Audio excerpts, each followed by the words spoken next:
Good afternoon, everyone. In this session, we have Dr. Shiraz Salim Bhatt with us. He has also been in previous presentations with us. Also, he's also part of the organizing committee as well. So, Sir is going to deliberate on temperate fodder crop genetic resources for sustainable fodder production. I hand the control over to you, sir. Please begin presentation. Thank you.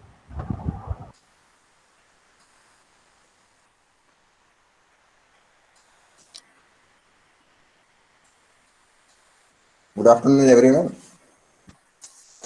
Myself, Dr. Shiraz Salim Bhatt. I shall be talking about temperate fodder crop genetic resources for sustainable fodder production in this session.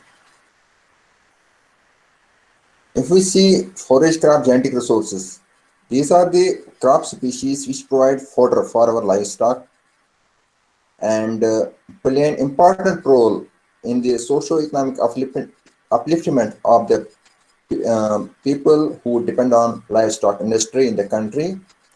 And so majority of population in the country being an agrarian population, so it plays an important role in their economy. Stats of utilization and availability varies with agroclimatic conditions of the state, uh, livestock population, etc. And if we see, these are the least concerned uh, crop species when we compare them to other crops like cereals, and some forage crop species are underutilized, maybe in one region or the other. Besides providing fodder for the livestock, they are important in terms of gene pool for the improvement of some related major crops. They augment major crop genetic resources, their ecological significance, so social and cultural aspects, and in monetary terms. If we have a look at the livestock stats of India, as per the 20th livestock census, the country is having the largest livestock population in the world with 535 million livestock population, 192.49 million of cattle, 109.85 million buffaloes, 148.88 million goats, and 74.26 million sheep population. Increase of 4.5% in the livestock population in the country has been noted even compared to the previous census. If we have a look at the stats of fodder in the country, we are having a demand of 883.95 million tons of green fodder and 583.66 million tons of dry fodder in the country, whereas the production is just 664.73 million tons of green fodder and 355.93 million tons of dry fodder. So there is an existing gap of 218.22 million tons of green fodder and 227.73 million tons of dry fodder. If we see the land allocation for this green fodder production, it is less than 5% of the gross cropped area. It is less than that. And we have a least scope for land diversion to fodder crops. And if we see our availability, this crop residues provide more than 54% of our fodder. Besides this, fodder from weeds in cultural fields, grasses from forest lands, and common property resources are collected by the farmers and used as green or dry fodder during the lean period. Concentrate feeding is still it is almost in infancy stage in major parts of the country. We have fortification of fodders, mineral mixtures, and silage making, but they are still in the infancy stage in most of the parts of the country. In the country we practice sedentary, semi-sedentary, or migratory livestock rearing systems. As per National Dairy Development Board, annual productivity in the country is very low when we compare it to the other foreign developed countries. If we have a look at our northwestern Himalayas, we have a total livestock population of 92 lakh in Jammu Kashmir, 48.44 lakhs in Himachal Pradesh, and 47.94 lakhs in Uttarakhand. This constitutes about 3.67% of the livestock population of the country. And we have an acute shortage of fodder, especially the green fodder, which is the major cause of low livestock productivity. Forage cultivation is restricted to just less than 1% of the cultivated area in the entire Himalayan region, though we have 4% in Jammu and Kashmir and including Ladakh. The total fodder production of Jammu and Kashmir is 86.5 lakh tons, of which green fodder contributes 61.4 lakh tons and dry fodder just 25.1 lakh tons. In Jammu and Kashmir, there is a deficit of green as well as dry fodder by 67% and 27% respectively. In Himachal Pradesh, same is the condition. There is also a deficit of green fodder as well as dry fodder by 54% and 34% respectively. We have one concern, that is the decreasing trend in area of grasslands and pasture lands because of encroachment, conversions, developmental projects, and other factors. Now, if we see from the topic, we have sustainable fodder production, how we can use these fodder crop genetic resources. There are two terms. One is sustainable fodder production and other is progressive sustainable fodder production. Sustainable fodder production means meeting our fodder requirements without compromising the ability of current and future generations to meet their needs. But if we see, we have challenges, that is resource deficit, that is land, labor, capital, forage crop genetic resources at present in the wild as well as in cultivated farms. Human and livestock population pressure is there, that's increasing on one side. Also, there is an increase in demand of livestock products on the other side, and we have food security issues for all on the other side. Besides this, in the previous slide, I told that there are major concerns, land diversions. So there is a need for progressive sustainable fodder production, which means there we have to, with time, we have to increase the productivity of our forage crops, livestock, and the different farming systems to meet the present demands and the challenging deficits of the future. If we see in this region, we have some major fodder crops like oats, maize, barsim, coffee, and sorghum summer, alfalfa also. Oats, if we see, the average green fodder yield from single, double, or multi-cut varieties ranges from 30 to 45, 40 to 55, and 40 to 55 to 60 tons per hectare respectively. If the crop is left for seed, we get seed also, and we get citra also, that of the tune of 2 to 3 tons of citra per hectare. The other major crop, we have this maize, and the fodder yield can go up to 500 quintals per hectare in a year. The other one, legume, is Barsim, Trifolium alexandricum. It provides fodder with high tonnage over a long period from November to May. It may have up to 24% crude protein and 70% dry matter digestibility. It can give up to 120 tons per hectare green fodder and 50 to 20 tons dry fodder. And we have coffee also as a fodder crop. It's a dual purpose crop also, and is important in dryland farming. Then in this session, I will majorly concentrate on these fodder crop genetic resources which are somewhere underutilized in this region. These include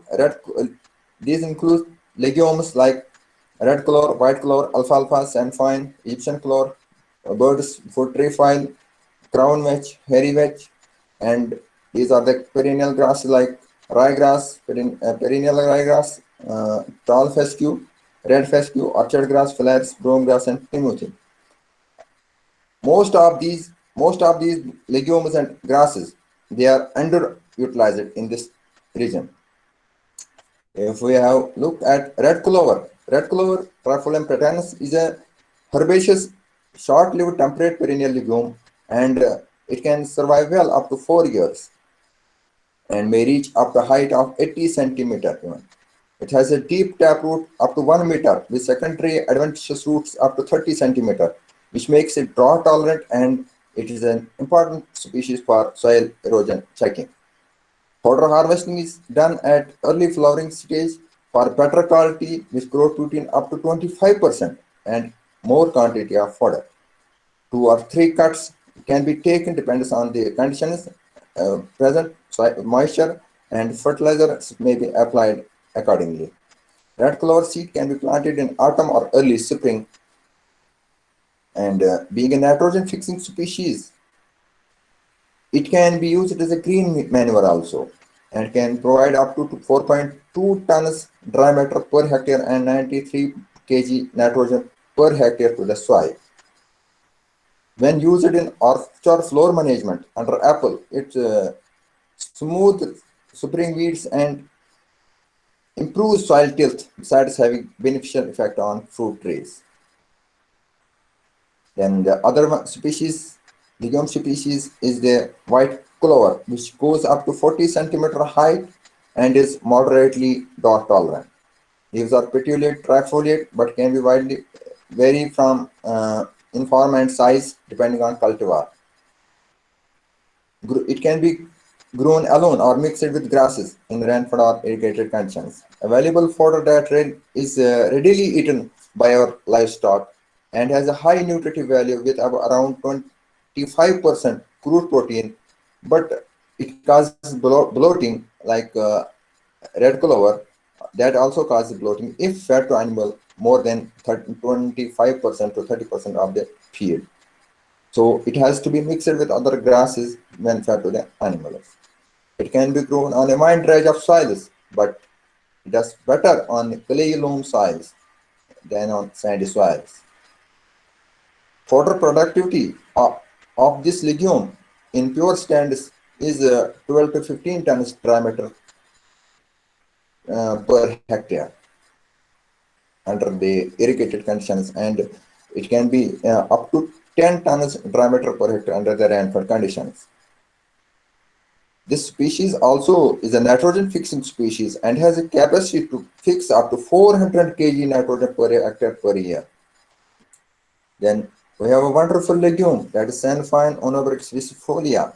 It is from the French translation. It is healthy hay.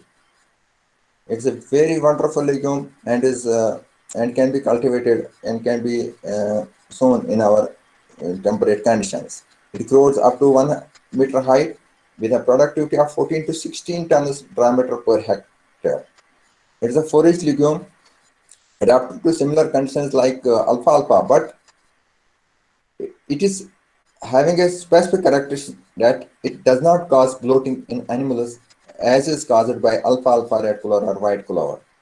So Sanfine is best adapted to well-drained calcareous soils and is a drought-tolerant species with deep taproot system with a few main branches and numerous 5 lateral roots. Condensed tannins present in the fodder from the Sanfine have anti-helminthic properties, increase protein utilization and prevent bloating.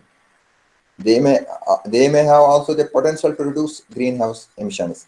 Positive effects on wildlife and honey production could be also advantageous in the condition of sustainable farming. It has a good palatability, but unfortunately it is still underutilized in the region.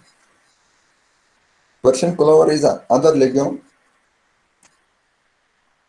in this region, sown in autumn and provides forage throughout the spring season.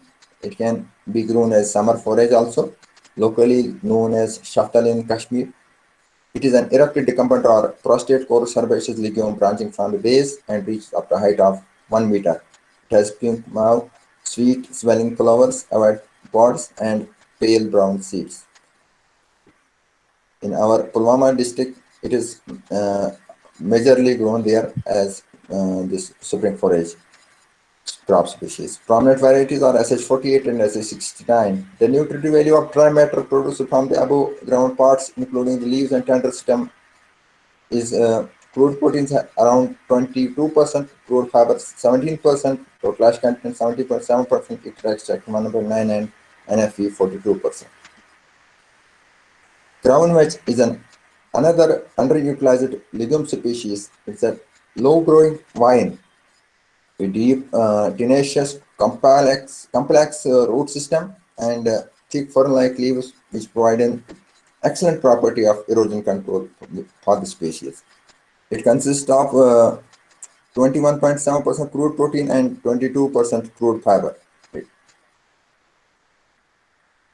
In sheep, it has been observed that the crude protein is 65.6% digestible and crude fiber is 46.2% digestible, which is slightly less than that of alfalfa. A rainfed crop has the potential to yield 200 quintals per hectare green fodder of crown whites. Alfalfa is a wonderful legume that is uh, that can grow up to 1.6 meter upright stem with upright stem. Deep taproot up to 100 centimeters is present. It is highly palatable legume and is valued for its nutritional quality and is an excellent source of vitamins, minerals, and amino acids for the animal. It's an excellent fodder legume with around 20 to 24% crude protein and 30% crude fiber. Clean herbage productivity varies from 953 to 1243 quintals per hectare and is usually fed as green forage to the livestock, and even protein-rich concentrates are made from it for the lean period. If we have a look on some grasses, these include perennial ryegrass, a tufted annual or short-lived perennial grass with feather-like seed heads which lack awns and is commonly found in lands. Being one of the most commonly sown grass for forage turf and erosion control, it has been introduced throughout the world and it can grow up to 1 meter. The entire plant is smooth and hairless. There are numerous long, narrow stiff leaves near the base of the plant. Lolium has a wide range of adaptability soils, which makes it adaptable throughout the globe, but thrives best on dark, rich soils in regions having mild climates. A fine, firm seedbed gives the best grassland establishment, and it responds to management activities such as intensive rotational grazing and fertilizer applications. Available forage and soil stabilization species with crude protein of fresh vegetable parts up to 19%. Tall fescue is another relative of the species, a major perennial grass adapted to cool and humid climates and moist soils with pH up to 7. Grows fairly well on soils low in fertility, but is better to fertile.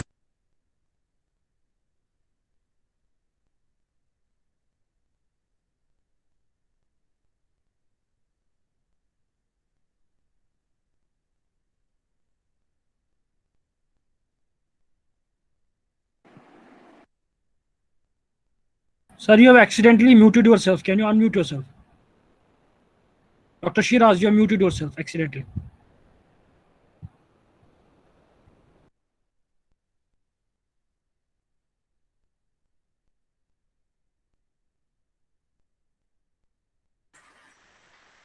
Am I audible now? You're Hello, audible. am You're I audible. audible? Yes, yes.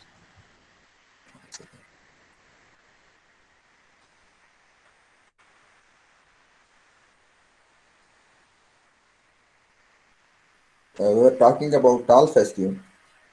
It's a robust perennial, comparatively deep-rooted bunch grass adapted to cool and humid climates and moist soils with a pH of 5.5 to 7. Grows fairly well on soils with low infertility, but if the conditions are better, then the growth will be better. Tall fescue is easy to establish and can be established through seeds as well as root slips. Temperate cultivars having high productivity, 40 to 60 kg dry matter per hectare per day, are also available for this region. Tall fescue has a high nutritive value compared to ryegrass phalaris foxpot with higher digestibility. Then we have one other perennial grass, that is orchard grass, Dactylus glomerata. That is one of the most important forage uh, grasses in the world owing to its high productivity adaptability, disease resistance under different climatic conditions. It is used for pasture management, hay and silage making also. The main advantage of this species is greater forage production during summer compared to others. It stays green for long period. It is a strongly tufted, deep-rooted, long-lived perennial grass reaching a height up to 130 centimeter and is suitable for hay or silage making and pasture management. The green fodder yield is 22.32 tons per hectare and dry fodder yield is around up to 7.939 tons per hectare. We have observed this much productivity of this grass under horticulture systems under temperate conditions in Kashmir at our institute. We have one more grass that is a hardy grass, Phalaris hybrid. It is also known as white crested grass. It is a cross between Phalaris rhodionica and Phalaris tuberosa and is palatable to animals, high nutrient hay, or can be used for silage making. It should be cut before reaching the heading stage as the green fodder turns harder, which is not preferred by the animal. And it can be propagated through rooted slip seed. From seed, it is not possible being applied. Before the winters or March, April, we can sow these rooted slips at 1 feet by 1 feet spacing.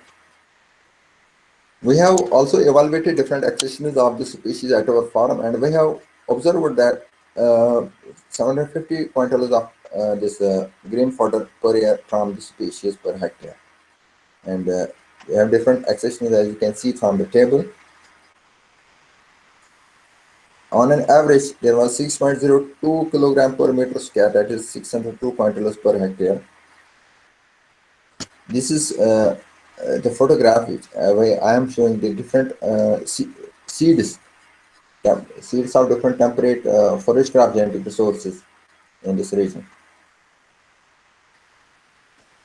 At our institute, we also evaluate these temperate forest crop genetic resources for different characters like plant height, leaf stem ratio, fresh fodder, dry fodder, and crude protein. And we have observed the range for these parameters, for these traits of these forest legumes and forest grasses at our station.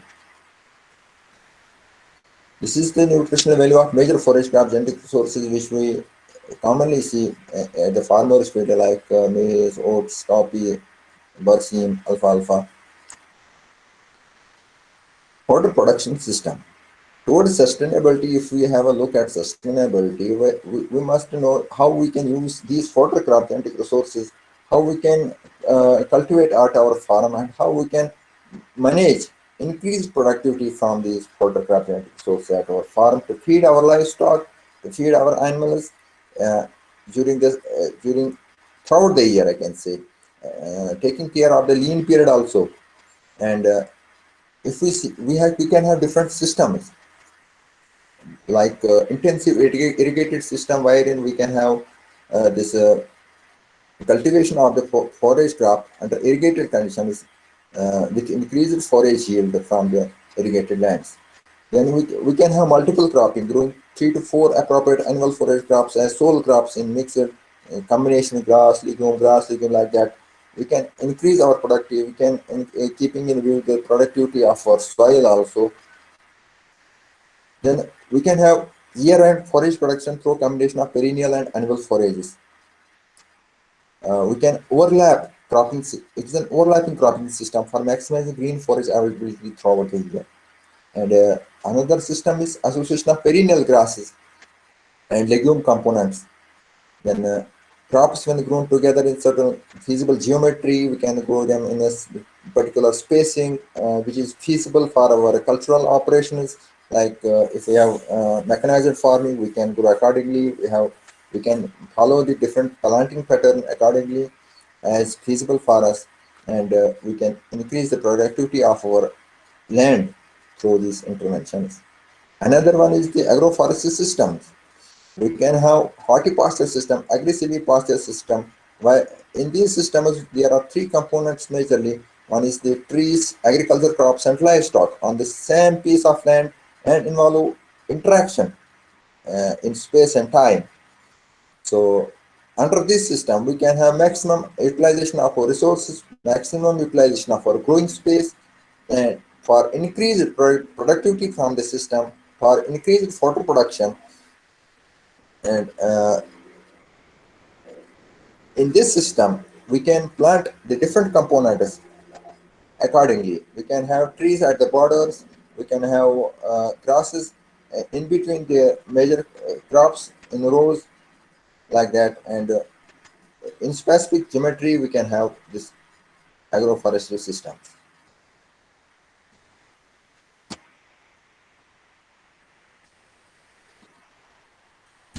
Besides these forest crops, which we discussed like grass and legumes, we can have some tree species also like willow, poplar, this Rubinia pseudoacacia, black locust kicker, we call in Kashmir, and Ulmus wallichiana. We can incorporate these species on plants in our farms so that we can have this fodder from these tree species also for managing the deficit during the lean period, that is the winter, and is usually done for we lop these species and keep their dried branch dead leaves for winter to feed our livestock, especially the sheep and goats. If we have a look at the benefits from these forest crop genetic resources, we have firstly they have productive benefits. That is, of course, the major concern of ours is the fodder. Besides that, also they are nitrogen fixing, and some even have medicinal aromatic properties. And we have environmental benefits from these forest crop genetic sources like soil and water conservation, carbon sequestration and mitigation of climate change, phytoremediation, rehabilitation of degraded areas and deforested areas. Grass-leaf mixtures can even reduce nitrate leaching and check pollution.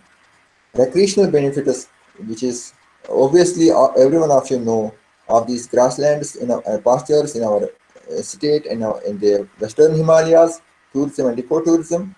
And we have socio-economic benefits also. They support livelihood and socio-economic base of all those associated from the farmer level to the higher ups, which are concerned with these livestock and other related sectors. Besides these, they are a reservoir of biodiversity and wildlife. Good habitat for different animals, support different food chains and food webs in the pastures, and cheapest in situ conservation measures in the pastures for these forest genetic resources. They can be also important resource for genetic improvement of different major and minor crops. We have some major issues with these forest crop genetic resources in the wild, in the pastures, like conservation and management of forage crop genetic resources is required, which is not much done practically. Forage crop germplasm exchange is required, and improvement of these forage crop genetic resources is required so that we can have progressive sustainable yield of our forage crops to feed our livestock in future. Quality seed production is and availability to the farmers has to be ensured, and that is somewhere lacking, somewhere at low level. And we have to involve the locals and end users through participatory management. Grazing management, fodder collection must be regulated, and we have to improve the condition of our rangelands and grasslands to conserve our forest crop genetic resources in the wild therein. And these forest crop genetic resources in the wild, they are suffering from different threats. They are which may lead to their genetic erosion, like conversion, mismanagement, degradation of grasslands and pastures, and above all, consideration of these forest crops as orphan crops, underutilized crops, null crops, and the small number of species and cultivars under selection, use, maintenance, and improvement at at the farmers level, at the research level, and research and education regarding these crops must be taken up at higher levels, and extension programs and demonstration for regarding these forest crop genetic resources they have to be strengthened. We have to make more extension programs and demonstrations so that they can be uh, they can be taken to the farmers level. They can be conserved therein at the farmers level through conservation through cultivation, and inter-institutional collaboration is also important, which is somewhere lacking and has to be emphasized for uh, these SHGRs. And we have to encourage mixed farming so that we can deal with the pressure from our increased human population, livestock population, demand for different products, livestock products, as well as taking care of the food security issues for major crops.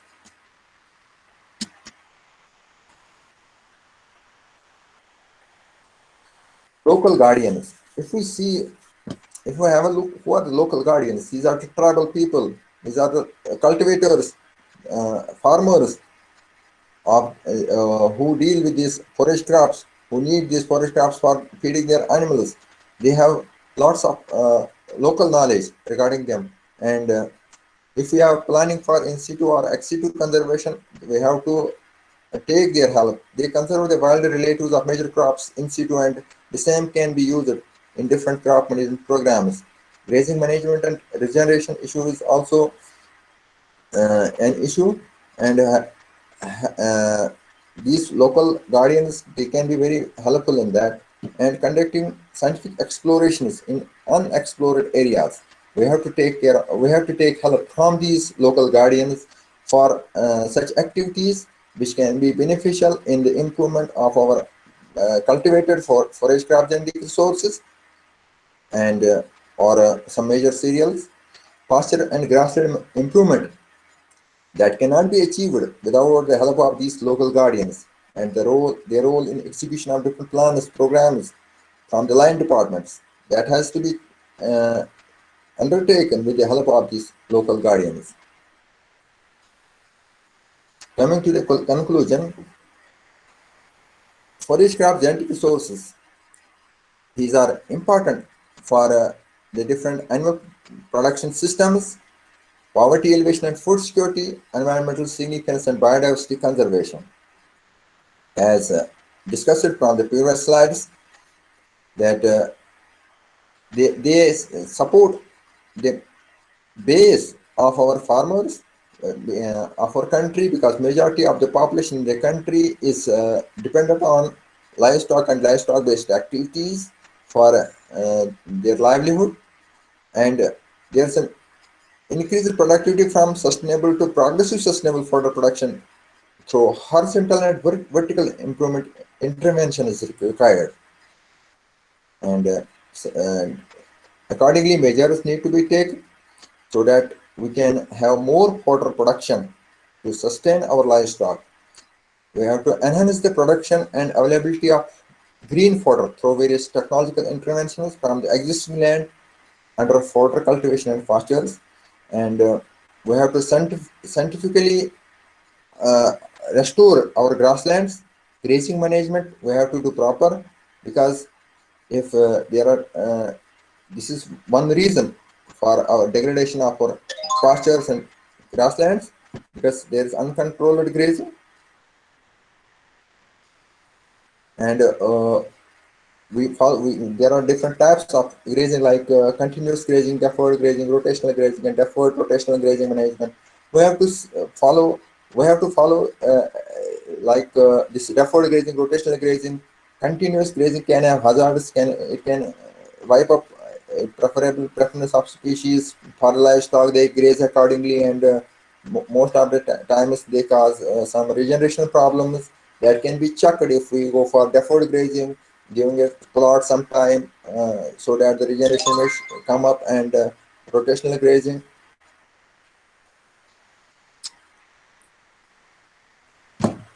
Deferred rotational grazing threats due to genetic erosion and narrowing of genetic base need to be addressed at the earliest.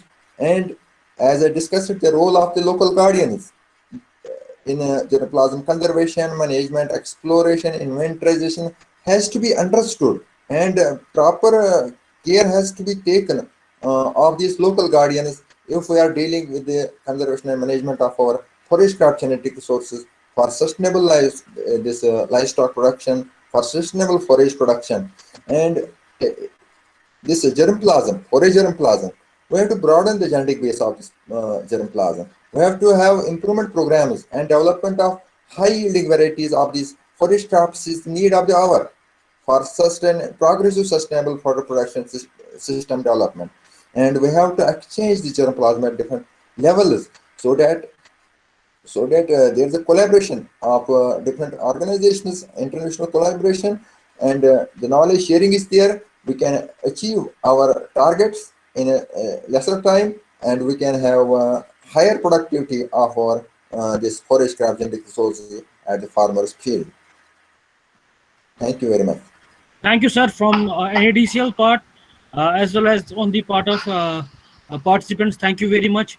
I would have allowed to have question answer session after this, but problem is we have another session due. Please, I'll be sharing the link here as well as on the groups. Please join the next session. Yes, I was also taking care of time because I had 2:40 was the time for Yes, me. yes, yes. Yes, that Okay. is why I cut short. Thank you Thank very you. much. Thank you.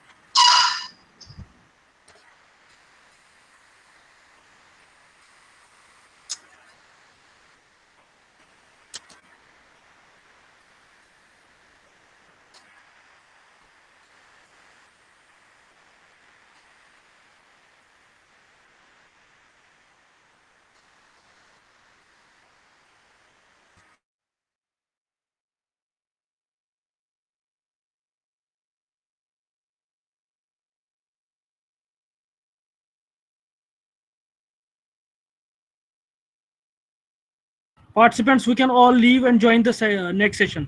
It's already up. Please join the next session. Link has been shared in the group. Thank you.